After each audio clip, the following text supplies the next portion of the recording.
Hi అండి. ఇవాళ పపయాతో ఈజీగా జ్యూస్ చేసుకోవడం ఎలాగో చూపిస్తున్నాను చూడండి.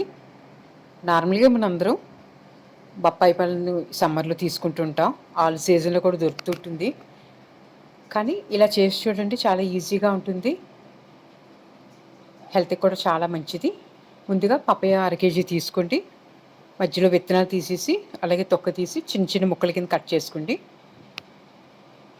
ఒక అర కేజీ నేను తీసుకున్నాను. దీన్ని ఇలా ముక్కలుగా కట్ చేసుకున్నాను. బాగా పండింది పపాయాని. ఒక మిక్సీ జార్ తీసుకోండి. మిక్సీ జార్లో వేసుకోండి. ఒక బ్లెండర్ ఉంటే కూడా బ్లెండ్ చేసుకోవచ్చండి. నేనైతే ఇప్పుడు మిక్సీ జార్లో చేస్తున్నాను. ఈజీగా అయిపోతుంది. ఈలోగా ముందే మనకి సబ్జా గింజలు ఒక 4 స్పూన్లు నీటిలో నానబెట్టి ఉంచుకోవాలండి. 2-3 అవర్స్ ముందు. బాగా నానిన తర్వాతే మనం వాడుకోవాలి సబ్జాలు. లేకపోతే డైజెషన్ ప్రాబ్లం వస్తుంది. ఇప్పుడు మనం ముక్కలుగా కట్ చేసిన పపాయాలని మిక్సీ జార్లో వేసుకుని, సరిపడా షుగర్ వేసుకుని ఒకసారి మిక్సీ పట్టుకోవాలండి. చూసారు ఎలా పల్పు తయారైంది కదా, పపాయ పల్పు. కొంచెం నీళ్ళు వేసుకుందాం మనం, అప్పుడే జ్యూసీగా తయారవుతుంది. ఒకసారి గ్రైండ్ చేసుకోవాలి. చేసుకున్నాక ఇప్పుడు రెడీగా ఉంచుకున్న గ్లాసుల్లో వేసుకోవాలి. ముందుగా బాగా నానబెట్టిన సబ్జా గింజలు ఉన్నాయి కదా, వాటిని ఒక గ్లాసులో 2-3 స్పూన్లు వేసుకోండి. చాలామంది తెలియక సబ్జాలను చాలా తక్కువ సమయం నానబెట్టి వాడుకుంటారండి. అలా చేయకూడదు.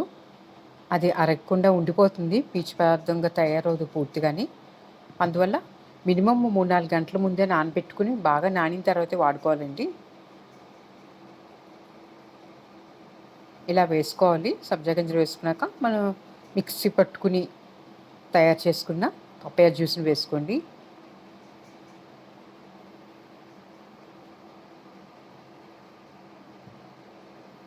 గ్లాస్ నిండా వేసుకోండి. ఇంకా ఇది ఉండిపోయిందండి అర కేజీకి. నేనైతే ఒక టంబ్లర్లో వేసి ఫ్రిడ్జ్లో పెట్టుకున్నాను. మధ్యాహ్నం సర్వ్ చేసుకోవచ్చని. అయితే ఏదైనా సరే పళ్ళు కానీ జ్యూస్లు కానీ ఫ్రిడ్జ్లో కూడా ఎక్కువ రోజులు పెట్టకూడదండి. మ్యాక్సిమం ఒక 1 డే ఆర్ 2 డేస్ నుంచి మనం ఇలా ఎక్కువ రోజులు నిల్వ పెట్టుకోకూడదు. వెంటనే వాడేసుకోవాలి. ఎందుకంటే ఎక్కువ రోజులు కనుక ఫ్రిడ్జ్లో పెడితే వాటిలోని పోషక విలువలన్నీ నశిస్తాయండి. అందువల్ల చూసారా ఎంతో రుచిగా ఉండే పపాయ జ్యూస్ రెడీ అయిందండి. ఎంతో టేస్టీగా ఉంటుంది. సర్వ్ చేసే ముందు ఐస్ క్యూబ్స్ వేసి సర్వ్ చేయండి. మధ్య మధ్యలో పపాయ జ్యూస్లో సబ్జా గింజలు తగులుతుంటే చాలా బాగుంటుంది. పిల్లలు పెద్దలు అందరూ ఇష్టపడతారు. ఈ ఎండవేళ కూల్ డ్రింక్స్ కాకుండా ఇలా న్యాచురల్గా తయారు చేసుకోండి జ్యూస్లన్నీ. మనం ఏ పళ్ళుతో అన్నా సరే ఇలా చేసుకోవచ్చండి. షుగర్కి బదులు తేనె కూడా వేసుకోవచ్చు. మీకు కనుక నా వీడియోస్ నచ్చితే లైక్ చేయండి, షేర్ చేయండి, సబ్స్క్రైబ్ చేయండి.